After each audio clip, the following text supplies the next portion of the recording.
Assalomu alaykum ustoz.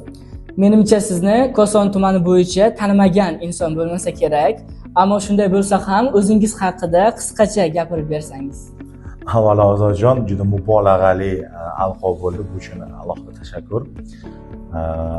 Barchaga bizni kuzatib turayotgan O'zbekiston xalqiga, qolaversa kuzatuvchilarimizga assalomu alaykum deymiz.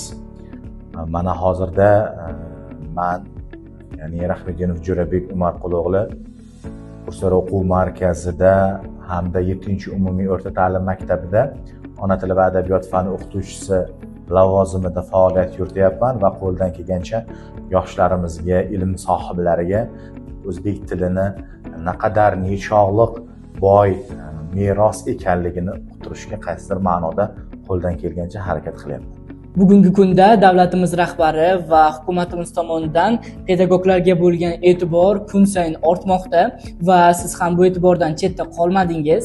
Avvalambor sizni tabriklagan holda marhamat ushbu mukofot haqida to'xtalib o'tsangiz. Darhaqiqat Ozodjon, bekorga buyuk shoirimiz aytmagan: agar hayot bo'ston bo'lsa, bog'bon muallim. Agar hayot karvon bo'lsa, sarbon muallim. Albatta, bu misralar istifodasida fikr yuritadigan bo'lsak, unib o'sayotgan yosh navni hollarni qaysidir ma'noda ta'lim va tarbiyaga yo'naltira olayotgan bugungi zamonaviy pedagog xodimlarni davlatimiz rahbari va hukumatimiz tomonidan ular ko'rsatayotgan jonbozliklar uchun davlat mukofotlari, turli xil imtiyozlar va subsidiyalar berilayotganini ko'rishimiz mumkin. Va 2025-yil davlatimiz rahbari va mutasaddi tashkilotlar tomonidan ozginagina kamtarona mehnatim uchun meni ham yoshlarni vatanparvarlik ruhida tarbiyalash uchun ko'krak nishoniga sazovor deb topishlari men uchun va meni oilam uchun qaysidir ma'noda katta bir xursandchilikka sabab bo'ldi. Bugungi kunda ustozlarga berilayotgan mana bunday e'tiborlar, alqovlar qaysidir ma'noda ularni keyingi faoliyatlarida chiroyli natijalarni ko'rsatish uchun zamin bo'lib xizmat qiladi. Albatta, men ham va mendan keyingi shogirdlarim ham va butun jamoamiz ham bunday chiroyli yutuqlardan keyin va bunday chiroyli e'tibordan keyin albatta keyingi marralarni yana ham ulkanroq olib, yoshlarni har qachongidanda yuqori darajada ta'lim va tarbiya berishga o'zimizda kuch topa olamiz va qaysidir ma'noda o'zimizni oldimizga katta maqsadlarni qo'yamiz. Yuqorida shogirdlaringiz mavzusida to'xtalib o'tdingiz. Bilamizki, ko'pgina abituriyentlar tez orada bo'ladigan ona tili fanidan milliy sertifikat imtihonlariga qizg'in tayyorlanishyapti. Xo'sh, sizning guruhingizda bu jarayon qanday kechyapti? Albatta, bugungi kunda bilamizki, o'sha bilimni baholash agentligi tomonidan har bir fanni ma'lum bir darajada bilish bo'yicha milliy sertifikatlar tizimi joriy etilgan.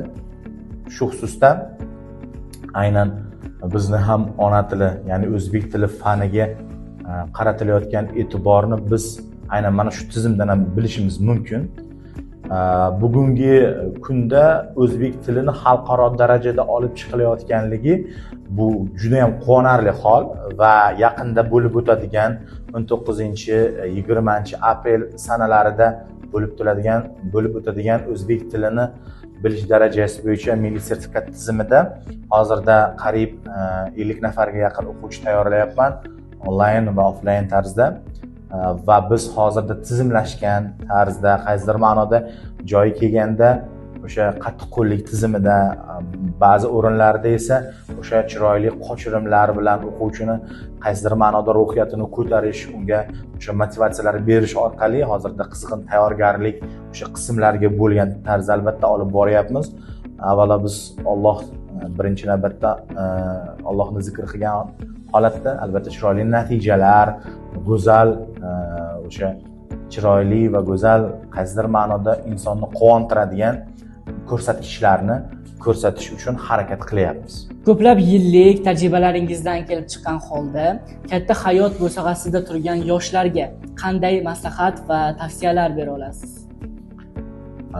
Bu tavsiya, bu savol juda ko'p kishini va juda ko'p o'quvchilarimiz tomonidan beriladigan savollar. Ustoz, qaysidir jarayonda qanaqa qaror chiqarsam bo'ladi yoki qaysi yo'lni yoki qaysi yo'nalishni tanlasam degan savollarni shaxsan o'sha yakuniy bosqichlarga menga berishadi. Men 7 yildan beri faoliyat yuritayotgan bo'lsam va yoshlarga bittagina o'sha qaror chiqarishlarini xohlagan bo'lardim.